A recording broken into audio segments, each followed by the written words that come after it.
오늘은 레위기와 신명기에 대해서 말씀을 드리도록 하겠습니다. 먼저 레위기입니다. 출애굽기가 하나님께서 출애굽을 통하여 이스라엘을 구원하신 것에 대한 책이라면 레위기는 이스라엘의 성화와 정결에 대한 율법책입니다. 레위기의 레위는 이스라엘의 12지파 중에 레위지파를 의미하는데 레위지파에서 하나님에게 제사를 드리는 제사장과 이를 돕는 보조자들이 나왔기 때문에 그들에 대한 지침서라는 의미를 가지고 있습니다. 레위기의 주제는 거룩함이며 레위기 전체의 주제 성구는 내가 거룩하니 너희도 거룩하라 하는 레위기 19장 2절에 있는 말씀입니다. 레위기의 기본 구성은 두 가지로 분류되는데 각종 제사에 대한 율법과 성결에 대한 율법으로 나눌 수 있습니다. 제사에 대한 율법은 1장부터 17장까지고요. 성결에 대한 율법은 18장부터 27장까지입니다. 먼저 제사율법은 하나님께 나아가는 길을 보여줍니다.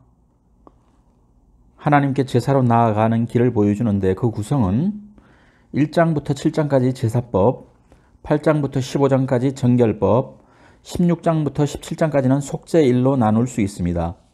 성결에 대한 율법은 하나님과 동행하는 생활을 보여줍니다.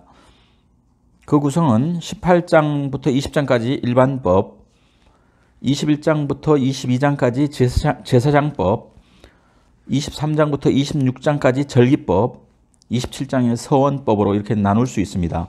하나님은 이스라엘 백성에게 내가 거룩하니 너희도 거룩하라고 말씀하십니다.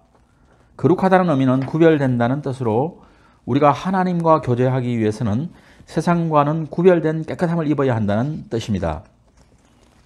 다음은 민수기 다음에 나오는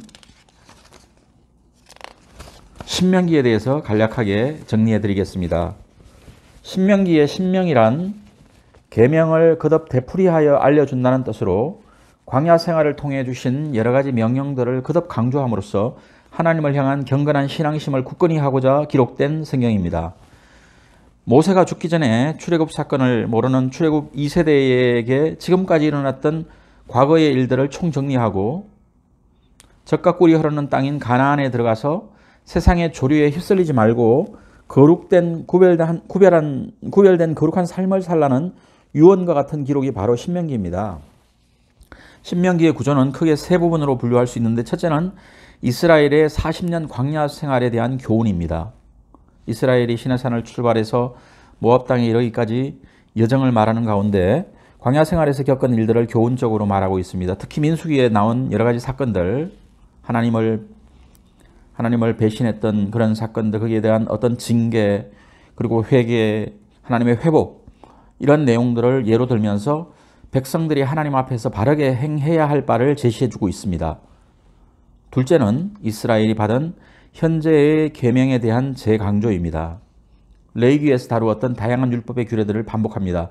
10계명의 재준술, 그러나 하나님께 제물을 드리는 문제, 먹는 문제, 우상 숭배 문제, 명절들에 관한 규례 등 많은 내용들이 들어 있습니다. 그렇지만 레위기에서 말한 그대로 제시하지는 않으며 약간의 차이가 있지만 레위기와 신명기 간의 상호간 모순은 없고 주어진 상황에 따라 서술의 차이가 있을 뿐입니다.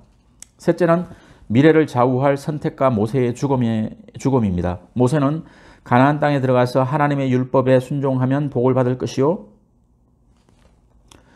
불순종하면 저주를 받을 것이라는 선택의 말씀을 선포합니다.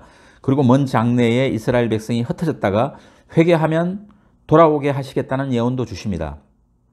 마지막은 모세의 죽음으로 또 모세를 계승할 여호수아가 지도자로 세워지면서 신명기는 마무리됩니다. 레위기와 신명기에 대해서는 여기까지 하도록 하겠습니다.